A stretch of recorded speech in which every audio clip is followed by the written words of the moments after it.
चलिए दोस्तों, अगले प्रश्न की ओर बढ़ते हैं। अगला प्रश्न है, राष्ट्रपति के चुनाव के लिए निर्वाचक मंडल में से कौन से सदस्य शामिल होते हैं? निर्वाचक मंडल में कौन से सदस्य शामिल होते हैं? राष्ट्रपति के चुनाव के बारे में बात है तो राष्ट्रपति भारत का प्रथम नागरिक होता है। भारत का प्रथम नागरिक कौन होता है? राष्ट्रपति को ही माना जाता है। भारत का प्रथम नागरिक राष्ट्रपति ही होता है। राष्ट्रपति संसद का अभिन्न अंग होता है। संसद के अभिन्न अंगों में से तीन चीज शामिल होती है। कौन कौन सी? लोकसभा, राज्यसभा और राष्ट्रपति। यह तीनों के तीनों संसद के अभिन्न अंग माने जाते हैं। कौन कौन से? लोकसभा, राज्यसभा और राष्ट्रपति। चुनाव से संबंधित है तो एक प्रश्न और याद आ रहा है, मैं आपको बता देता हूं। राष्ट्रपति की चुनाव में लड़ने की कम से कम न्यूनतम आयु कितनी होनी चाहिए? 35 वर्ष का होना चाहिए या इससे अधिक हो जाए तो भी चलता है। राष्ट्रपति चुनाव कब लड़ सकता है? वह लोकसभा सदस्य चुने जाने के योग्यता रखता हो। साथ में राष्ट्रपति का चुनाव किस मत के अनुसार होता है? एकल संक्रमणीय मत के अनुसार राष्ट्रपति का चुनाव करवाया जाता है। सभी चीजें आपको याद रखनी है। प्रश्न है, राष्ट्रपति के चुनाव के लिए निर्वाचक मंडल में से कौन से सदस्य शामिल होते हैं? ऑप्शन है, संसद के दोनों सदनों के सदस्य। दूसरा ऑप्शन है, संसद के दोनों सदनों और राज्य विधान सभाओं के सदस्य। क्या यह बात सही है? या फिर यह बात सही है, संसद के दोनों सदनों के निर्वाचित सदस्य और राज्य विधानसभाओं के भी निर्वाचित सदस्य, या इनमें से कोई नहीं? इस प्रश्न का सही उत्तर होगा, राष्ट्रपति का चुनाव कौन करवाता है? कौन से सदस्य शामिल होते हैं? संसद के दोनों सदनों के निर्वाचित सदस्य जितने भी होते हैं और राज्य विधानसभाओं के निर्वाचित सदस्य राष्ट्रपति का चुनाव कराते हैं। मैंने राष्ट्रपति के बारे में कौन कौन सी बात बताई, आपको याद रखना है। राष्ट्रपति जी के बारे में, राष्ट्रपति भारत का प्रथम नागरिक होता है। भारत का प्रथम नागरिक माना जाता है। संसद के अभिन्न अंगों में से एक होता है। संसद के अभिन्न अंगों में कौन कौन होते हैं? लोकसभा, राज्यसभा और राष्ट्रपति। राष्ट्रपति के चुनाव लड़ने की न्यूनतम आयु कितनी होनी चाहिए? 35 वर्ष। इनका चुनाव किस मत के अनुसार होता है? एकल संक्रमणीय मत के अनुसार। यह अगर इस्तीफा देना चाहें तो किसे दे सकते हैं? उपराष्ट्रपति को यह अपना इस्तीफा सौंप सकते हैं। साथ में लोकसभा सदस्य चुने जाने की योग्यता इनके पास होनी चाहिए। अगले प्रश्न की ओर बढ़ते हैं। प्रश्न है, राज्य के नीति निर्देशक तत्वों की व्याख्या भारतीय संविधान के पार्ट 4 का में की गई है। किसके बारे में बात है? नीति निर्देशक तत्वों के बारे में। यह व्यवस्था किस देश के संविधान से ली गई है? भारत में जो राज्य के नीति निर्देशक तत्व हैं वह किस संविधान से लिए गए हैं? प्रश्न यह है, बताना है आपको। ब्रिटेन से, दक्षिण अफ्रीका से, संयुक्त राज्य अमेरिका से या आयरलैंड से। राज्य के नीति निर्देशक तत्व कहां से लिए गए हैं? सबसे पहली बात तो भारत में जो राज्य के नीति निर्देशक तत्व हैं यह संविधान के भाग 4 के खंड क में उपस्थित कराए गए हैं। साथ में इसमें किन अधिकारों के बारे में बात की गई है? तो भारत में जो आर्थिक और सांस्कृतिक अधिकार हैं वह किन में बताए गए हैं? सांस्कृतिक अधिकार यह भारत के डीपीएसपी में बताए गए हैं, अर्थात नीति निर्देशक तत्वों में बताए गए हैं। भारत के नीति निर्देशक तत्वों के बारे में अगर एक और बात करें, इसका उद्देश्य क्या है, साफ साफ आप समझ लीजिएगा। कल्याणकारी राज्य की स्थापना करना भारत के राज्य के नीति निर्देशक तत्वों की यह व्याख्या है, उद्देश्य है। अब बताना है कि डीपीएसपी किस संविधान से लिया गया है। इस प्रश्न का सही उत्तर होगा आयरलैंड से। देखते हैं आयरलैंड की कौन कौन सी विशेषता है। आयरलैंड के संविधान से कौन सी विशेषताओं को भारतीय संविधान में लिया गया है? पहली विशेषता, राज्यसभा के सदस्यों का नामांकन किस तरह से किया जाता है? यह आयरलैंड के संविधान से लिया गया है। राष्ट्रपति चुनाव किस तरह से किया जाएगा? मैंने आपको बताया ही कि एकल संक्रमणीय मत के अनुसार राष्ट्रपति जी का चुनाव होता है। यह विशेषता भी आयरलैंड से ली गई है। साथ में राज्य के नीति निर्देशक तत्व, इनके बारे में भी डीपीएसपी जो कि आयरलैंड से लिया गया है, यह भारतीय संविधान के भाग 4 में उपस्थित कराया गया है। संयुक्त राज्य अमेरिका से कौन कौन सी विशेषताएं ली गई हैं? मौलिक अधिकार, यह यूएसए से लिया गया है।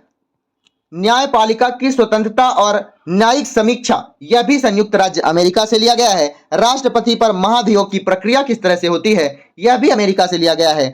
सुप्रीम कोर्ट और उच्च न्यायालय के न्यायाधीशों को पद से हटाना, यह भी संयुक्त राज्य अमेरिका, और बीपी का पद, यह भी संयुक्त राज्य अमेरिका से लिया गया है। दक्षिण अफ्रीका से कर्ज ली गई विशेषताएं, ये कर्ज तो छोड़ दीजिए, हमने पढ़ा है तो भाई ले लिया, उसमें कौन सी बड़ी बात है। संविधान में संशोधन, यह दक्षिण अफ्रीका से लिया गया। राज्यसभा के सदस्यों का चुनाव किस तरह से कराया जाएगा, यह भी दक्षिण अफ्रीका के चुनाव से लिया गया है। ब्रिटेन से आप देख सकते हैं कौन कौन सी विशेषताएं ली गई हैं। चलिए अगले प्रश्न की ओर बढ़ते हैं। प्रश्न क्या है, संसद का निर्माण निम्नलिखित में से किसके द्वारा होता है। संसद का निर्माण किसके द्वारा होता है, राज्यसभा और लोकसभा के द्वारा, लोकसभा और राष्ट्रपति के द्वारा, लोकसभा राज्यसभा और राष्ट्रपति के द्वारा, प्रधानमंत्री लोकसभा और राज्यसभा के द्वारा। संसद के का निर्माण मैंने आपको बताया ना कि संसद का अभिन्न अंग कौन कौन से होते हैं, लोकसभा, राज्यसभा और राष्ट्रपति। किसमें है, ऑप्शन नंबर सी इस प्रश्न का सही उत्तर हो जाएगा। भारतीय संसद के बारे में दो बातें हम जान लेते हैं। किसके बारे में, भारतीय संसद के बारे में। भारतीय संसद का उल्लेख भारतीय संविधान किस संविधान में दिया गया है, संसद के बारे में बात हो रही है। बताइए किस संविधान के अनुच्छेद में कहा गया है कि भारत में एक संसद होगी। अनुच्छेद नंबर 79 में बताया गया कि संघ के लिए एक संसद होनी चाहिए। साथ में संसद किन किन को मिलाकर बनती है, लोकसभा, राज्यसभा और राष्ट्रपति। इस प्रश्न को तो आप बिल्कुल भी मत भूलिएगा, पता नहीं मैंने कितनी बार यह बात आ चुका है। राष्ट्रपति के बारे में मैं आपको एक और चीज बता देता हूं, संसद का भाग होगा परंतु किसी सदन का भी भाग नहीं होगा, ना यह लोकसभा का सदस्य होगा ना राज्यसभा का सदस्य होगा। संसद का अभिन्न अंग है लेकिन किसी भी सदन का सदस्य नहीं होना चाहिए। कौन, राष्ट्रपति। ध्यान से आप समझिएगा, भारतीय संसद कितने सदनीय विधायिका को दर्शाती है, यह द्विसदनीय विधायिका को दर्शाती है। इसमें दो सदन होते हैं, लोकसभा और राज्यसभा। लोकसभा जो होते हैं, लोकसभा के सदस्य सीधे जनता के द्वारा चुने जाते हैं और राज्यसभा के सदस्य विधानसभा के सदस्यों के द्वारा चुने जाते हैं। अगले प्रश्न की ओर बढ़ते हैं। अगला प्रश्न है, नाबार्ड की स्थापना कब की गई थी, 15 अगस्त 1947, 1 अप्रैल 1951, 12 जुलाई 1982 या 26 जनवरी 1950। नाबार्ड के बारे में बात हो रही है। सबसे पहले तो आप नाबार्ड का फुल फॉर्म हमें बताइएगा। नाबार्ड का फुल फॉर्म क्या होता है, मैं आपको बता देता हूं, national bank for agriculture and rural development. National bank for agriculture rural development इसका फुल फॉर्म होता है। इसकी स्थापना 1982 में की गई थी, 12 जुलाई 1982। इसका प्रमुख रूप से कार्य क्या होता है, यह भारतीय विकास के लिए सर्वोच्च वित्तीय संस्था है। यह एग्रीकल्चर के रूप में ज्यादा ध्यान देती है, एग्रीकल्चर के क्षेत्र में ज्यादा ध्यान देती है। 12 जुलाई 1982 को इसकी स्थापना हुई थी और इसका हेडक्वार्टर कहां बनाया गया है, कहां बनाया गया है, मुंबई में इसका हेडक्वार्टर बनाया गया है। एक प्रश्न और पूछा जाता है नाबार्ड के बारे में, यह किस समिति की सिफारिश पर बनाया गया था। नाबार्ड की स्थापना किस समिति की सिफारिश पर की गई थी, तो 1981 में एक समिति बनी थी। 1981 में एक समिति बनी थी, शिवरमन समिति या फिर शिव रामन समिति आप कह सकते हैं। 1981 में यह समिति बनी थी, इसी की सिफारिश पर नाबार्ड की स्थापना की गई है 12 जुलाई 1982 में। चलिए अगले प्रश्न की ओर बढ़ते हैं। भारतीय लघु उद्योग विकास बैंक सिडबी की स्थापना कब हुई थी, अप्रैल 1990, जनवरी 1950, अगस्त 1995 या मई 2005। भारतीय लघु उद्योग विकास बैंक सिडबी की स्थापना 2 अप्रैल को हुई थी। 2 अप्रैल 1990 को हुई थी। सिडबी का हेडक्वार्टर कहां बनाया गया है, लखनऊ उत्तर प्रदेश, यूपी में लखनऊ में सिडबी का हेडक्वार्टर बनाया गया है। सिडबी का कार्य क्या होता है, यह सूक्ष्म लघु एवं मध्यम उद्योगों को बढ़ावा देना इसका प्रमुख रूप से कार्य है। क्या कार्य है, सूक्ष्म उद्योगों को, लघु उद्योगों को और मध्यम उद्योगों को बढ़ावा देना, लोन देना इसका प्रमुख रूप से कार्य है, जैसा कि नाबार्ड के का कार्य भी है। चलिए अगला प्रश्न क्या कहता है, प्रश्न है 1980 में भारत में कितने बैंकों का राष्ट्रीयकरण किया गया। 1980 के बारे में बात है। मैं अगर आपसे पूछ दूं कि भारत में पहली बार बैंकों का राष्ट्रीयकरण कब किया गया, आपके पास उत्तर होना चाहिए 19 जुलाई सन 1969। 19 जुलाई सन 1969 को भारत में पहली बार राष्ट्रीयकरण किया गया बैंकों का। कितने बैंकों का राष्ट्रीयकरण किया गया था गुरु, 14 बैंकों का राष्ट्रीयकरण किया गया था 1969 में। किसके द्वारा, उस समय भारत के प्रधानमंत्री मुख्यमंत्री कौन थी? इंदिरा गांधी। इंदिरा गांधी जी के नेतृत्व में इसका राष्ट्रीयकरण किया गया, आप कह सकते हैं। फिर उसके बाद 6 बैंकों का राष्ट्रीयकरण किया गया 1980 में। कब? 15 अप्रैल 1980 में 6 बैंकों का राष्ट्रीयकरण किया गया। इस प्रश्न का सही उत्तर क्या है? 6।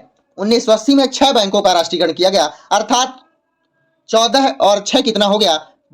20 बैंकों का राष्ट्रीयकरण किया गया। और 2019 में भी कई बैंकों का राष्ट्रीयकरण किया गया। मैं आपको डिटेल से बता चुका हूं, प्लेलिस्ट में आप जाकर देख सकते हैं। इस प्रश्न का सही उत्तर होगा ऑप्शन नंबर बी, 6, जिसमें उत्तर है। प्रश्न है, शिक्षा का अधिकार किस संविधान संशोधन के द्वारा मौलिक अधिकार में शामिल किया गया? शिक्षा का अधिकार कौन से संविधान संशोधन के द्वारा मौलिक अधिकारों में शामिल किया गया? 86वां संविधान संशोधन। इस प्रश्न का सही उत्तर होगा 86वां संविधान संशोधन। कब हुआ है? सन 2002 में। सन 2002 में शिक्षा के अधिकार को मौलिक अधिकार के रूप में रखा गया। यह अनुच्छेद किस अनुच्छेद में रखा गया है? अनुच्छेद 21 के ए सेक्शन में इसे रखा गया है। मौलिक अधिकार में शिक्षा का अधिकार, शिक्षा का अधिकार बताया गया है कि 6 से 14 वर्ष के बच्चों को निःशुल्क शिक्षा प्राप्त कराई जाए।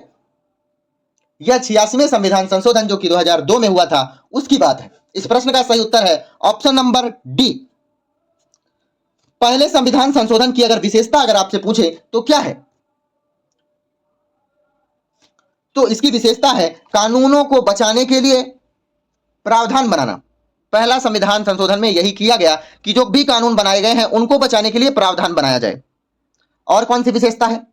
संपदा अधिकरण के लिए कानून बनाए गए।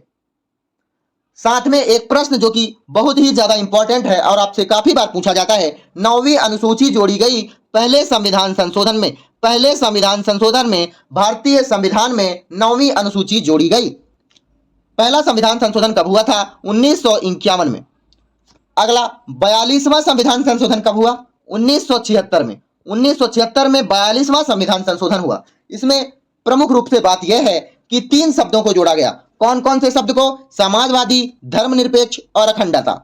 3 शब्दों को जोड़ा गया। कौन कौन से? समाजवादी, धर्मनिरपेक्ष और अखंडता। इन 3 शब्दों को जोड़ा गया 42वें संविधान संशोधन 1976 में। अगला प्रश्न है, अनुच्छेद 51 के सेक्शन नंबर का में मौलिक कर्तव्यों की व्याख्या की गई है। प्रश्न है, फिलहाल कितने मौलिक कर्तव्यों का उल्लेख किया गया है भारतीय संविधान में? भारतीय संविधान में कितने मौलिक कर्तव्यों को जोड़ा गया है? भारतीय संविधान में तो पहली बात 42वें संविधान संशोधन जो कि मैंने आपको बताया 1976 में 2 चीजें हुई। पहली बात मौलिक कर्तव्यों को जोड़ा गया, साथ में 3 शब्दों को जोड़ा गया था, समाजवादी, धर्मनिरपेक्ष और अखंडता। 42वें संविधान संशोधन में यह जोड़ा गया मौलिक कर्तव्य। इस प्रश्न का सही उत्तर क्या है? कितने मौलिक कर्तव्यों का उल्लेख भारतीय संविधान में है? अर्थात इस प्रश्न का सही उत्तर होगा 11 मौलिक कर्तव्यों का उल्लेख भारतीय संविधान में किया गया है। अगले प्रश्न की ओर बढ़ते हैं। प्रश्न है, किस संविधान संशोधन के द्वारा प्रस्तावना में समाजवादी शब्द को जोड़ा गया? भाई प्रस्तावना में ही जोड़ा गया समाजवादी शब्द। मैं 3 बार बताते आ रहा हूं। 42वां संविधान संशोधन जो कि 1976 में कराया गया था। इस प्रश्न का सही उत्तर होगा ऑप्शन नंबर सी। चलिए अगले प्रश्न की ओर बढ़ते हैं। संविधान सभा का निर्माण किस योजना के तहत किया गया था? किस योजना के तहत भारतीय संविधान का निर्माण किया गया था? क्रिस्प्स मिशन योजना के तहत, कैबिनेट मिशन योजना के तहत, साइमन कमीशन के तहत, या इनमें से कोई नहीं? भारतीय संविधान सभा का निर्माण किया गया था कैबिनेट मिशन योजना के तहत। भारतीय संविधान सभा के बारे में बात कर लेते हैं। चलिए, भारतीय संविधान सभा की पहली बैठक कब हुई?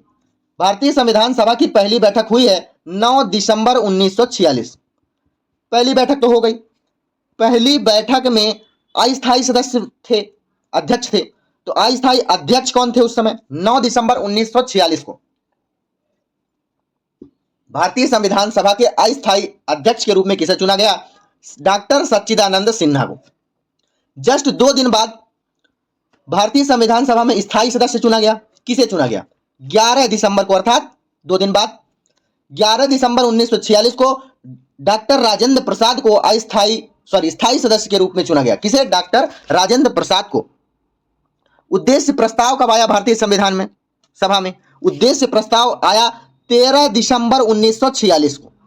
संविधान सभा में पहली बार उद्देश्य प्रस्ताव आया 13 दिसंबर 1946 में। किसके द्वारा लाया गया उद्देश्य प्रस्ताव? पंडित जवाहरलाल नेहरू के द्वारा। चलिए ज्यादा डिटेल में नहीं जाते हैं।